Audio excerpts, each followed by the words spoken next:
Welcome back to the MbaguMedia Finance Podcast.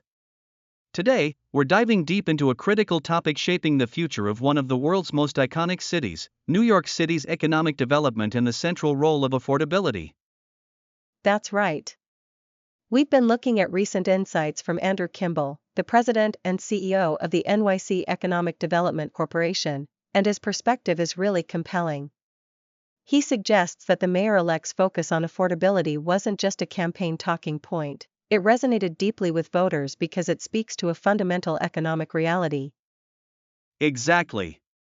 Kimball frames affordability not as a social issue to be managed, but as a core economic development imperative. This shift in perspective is crucial. It means we're not just talking about housing costs as a problem, but as a key lever for growth and prosperity. The central idea is that New York City's long-term economic health is directly tied to its ability to tackle its affordability crisis. It's like a visual metaphor, isn't it? Imagine the vibrant, bustling image of New York on one side, and on the other, a stark for-rent sign with an astronomical price. Kimball is highlighting that this isn't just about a popular slogan, it's about the lived economic reality of New Yorkers.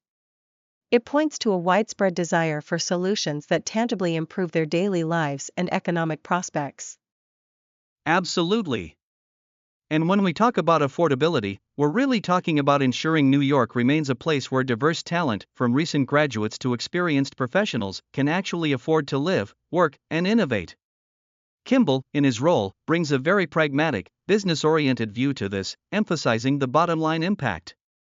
It's a narrative pivot that's essential for understanding the city's potential.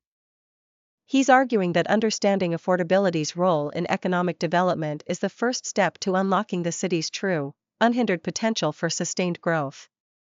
Let's dive into Section 1, which elaborates on this, affordability as a driver of economic function. Great. So, what does Kimball mean by affordability being fundamentally an economic development issue in practical terms? He explains it means shifting our focus from just providing housing to understanding how housing costs directly influence the city's economic engine.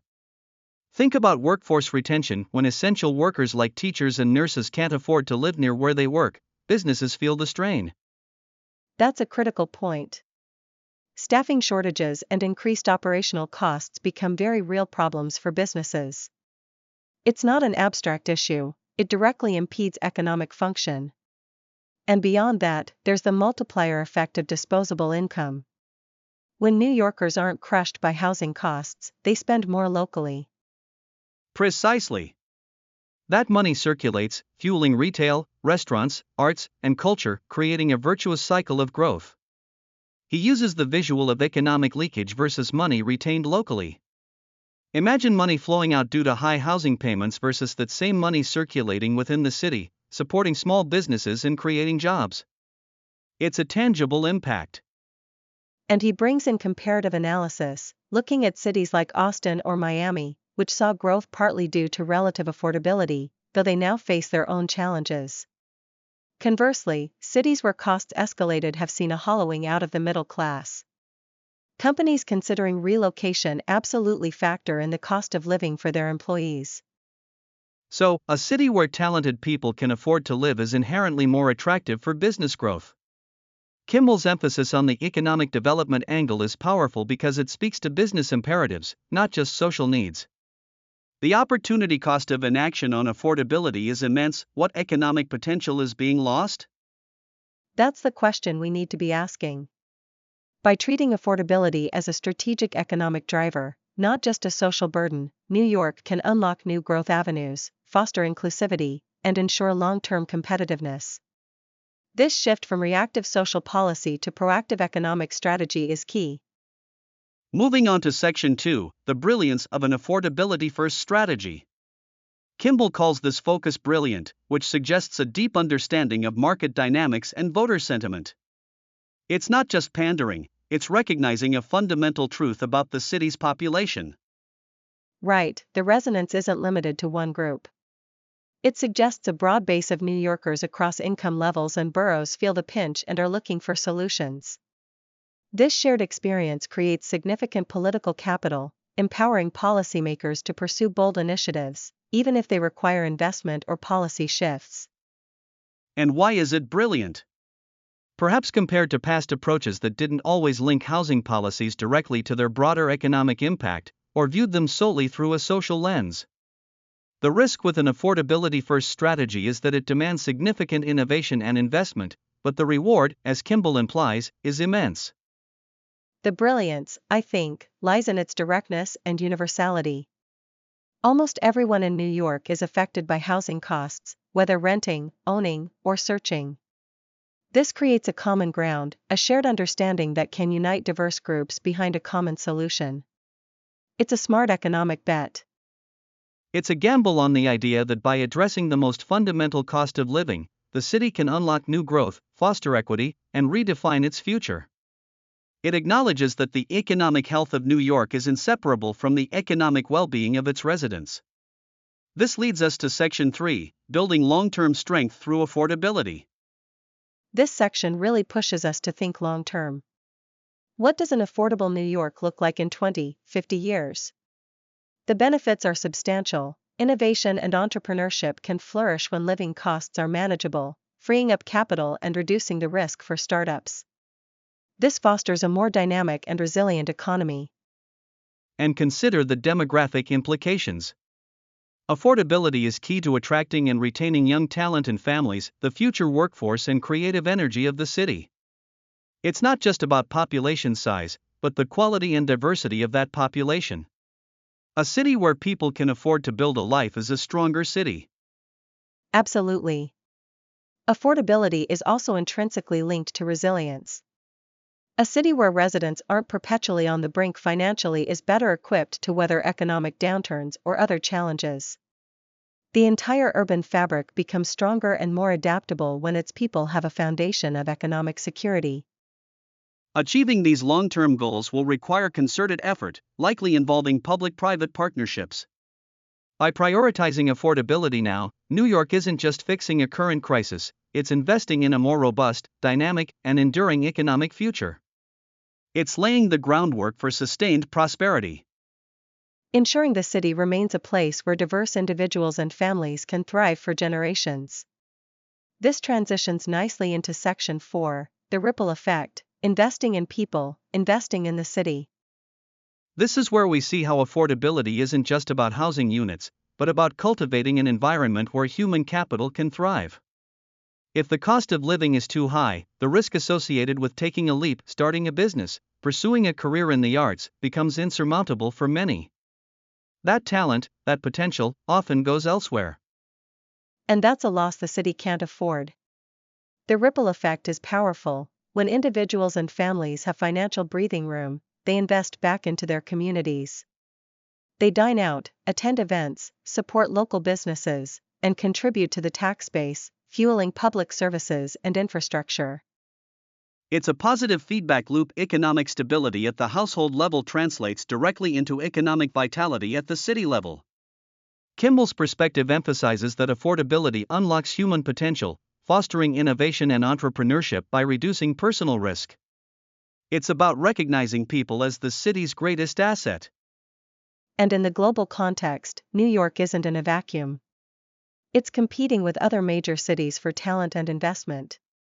If its cost of living becomes a major deterrent, it risks losing its competitive edge. Cities with more forward-thinking affordability strategies will become more attractive. This isn't hyperbole, it's a stark economic reality. The decisions made now regarding affordability will shape New York's global standing for decades. It's about ensuring the city remains not just a place of aspiration, but a place of attainable opportunity. This strategic foresight is what makes the mayor-elect's focus so astute. It's a recognition that the future strength of this metropolis is inextricably linked to the financial well-being of its residents. This brings us to Section 5, the economic imperative of accessible housing. This section reiterates that Kimball's framing is a strategic imperative, not just a semantic shift. When housing costs consume too much income, it directly impacts economic dynamism. It forces difficult choices, leading to reduced spending on goods, services, and even investments in education. This contraction in consumer spending has a cascading negative effect on businesses, stifling job creation and growth. So, ensuring accessible housing isn't just about social equity, it's a direct investment in the city's consumer base and its entrepreneurial spirit. It's vital for attracting and retaining a diverse workforce, too. Exactly. High costs can deter talented individuals from entering critical sectors like tech, arts, or public services, or force them to seek opportunities elsewhere. This outflow of talent is a significant economic loss, both short-term and long-term. Kimball's perspective frames addressing affordability as a strategic allocation of resources. It's about ensuring the continued influx and retention of the human capital that drives the city's economy. The long-term strength, as Kimball suggests, is tied to the city's ability to offer attainable opportunities. This requires viewing housing as a foundational element of economic policy. By prioritizing affordability, the city signals its commitment to fostering an inclusive environment where individuals and businesses can thrive. This attracts further investment, encourages entrepreneurship, and sustains New York's status as a global hub. The economic imperative is clear: an affordable New York is a strong, resilient, and prosperous New York. That really summarizes the core arguments well. Now, let's move into the conclusion and then break down the summary table, which really distills the key takeaways. Agreed. The conclusion, charting a course for an accessible and prosperous New York, reiterates Kimball's central thesis. Affordability is a critical pivot, moving the conversation from a social concern to a fundamental economic development issue that directly impacts economic vitality and innovation. The strategic brilliance lies in its universal impact and the broad base of support it creates. When people have more disposable income due to manageable housing costs, they invest locally, creating that ripple effect that fosters a more dynamic economy. It's an investment in human capital. And looking ahead, the city's long-term strength and resilience are tied to this accessibility. Prioritizing affordability now is building a foundation for sustained prosperity, innovation, and global competitiveness. This requires concerted effort and a willingness to challenge traditional approaches. Ultimately, the future of New York hinges on its capacity to ensure its economic engine is fueled by a population that can afford to live, work, and thrive within its borders. This strategic foresight, this understanding that affordability is an economic necessity, is the bedrock of a strong and enduring New York. Now, let's break down the summary table. Under affordability as an economic driver, the key insight is Kimball's reframing itself, shifting from social welfare to a strategic imperative. This highlights how housing costs impact workforce, spending, and economic vitality, creating a virtuous cycle when people can afford to live locally. The challenge and opportunity here lie in implementation. The challenge is finding effective solutions without stifling development, requiring innovative policy and significant investment. The opportunity is to unlock New York's full economic potential by removing cost barriers and ensuring global competitiveness. It's about moving from rhetoric to tangible results. Next, voter resonance and political capital. The insight is that the affordability-first strategy's brilliance lies in its broad appeal, creating strong political capital. This empowers policymakers to pursue bold initiatives by addressing a fundamental cost of living that unites diverse constituencies. The challenge is demonstrating tangible progress, which is difficult given the complexity and long-term nature of affordability issues. The opportunity is to build a lasting legacy of inclusive growth, proving that affordability is a fundamental driver of economic health and social equity for generations. Then, long-term economic strength and resilience. The insight is that affordability is key to attracting and retaining diverse talent in families, ensuring a vibrant future workforce. It's directly linked to resilience, enabling the city to better withstand downturns and adapt to challenges. Investing in affordability now is investing in the city's future fabric. The challenge is balancing immediate needs with long-term vision, ensuring current development doesn't hinder future affordability. The opportunity is to position New York as a global leader in sustainable urban development, proving economic growth and accessibility can coexist, securing its preeminence for decades. Moving to human capital and innovation. The insight is that New York's greatest asset is its people, whose potential is unlocked by foundational economic security. When people have financial breathing room, they invest locally, creating a positive feedback loop that fuels innovation and entrepreneurship by reducing personal risk. The challenge is creating an environment where talent isn't priced out, ensuring the city remains attractive to innovators across all income levels. The opportunity lies in cultivating an inclusive ecosystem where diverse perspectives flourish, driving creativity, and ensuring New York remains a global beacon of opportunity.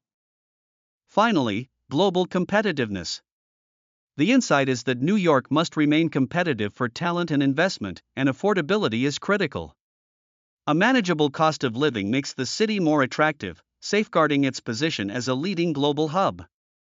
Economic success is intertwined with the accessibility of opportunity. The challenge is implementing affordability strategies robust enough to counteract the city's high costs and prevent losing its edge to less expensive centers. The opportunity is to leverage affordability as a strategic advantage, attracting the global talent and capital needed to fuel innovation and maintain New York's world-class status.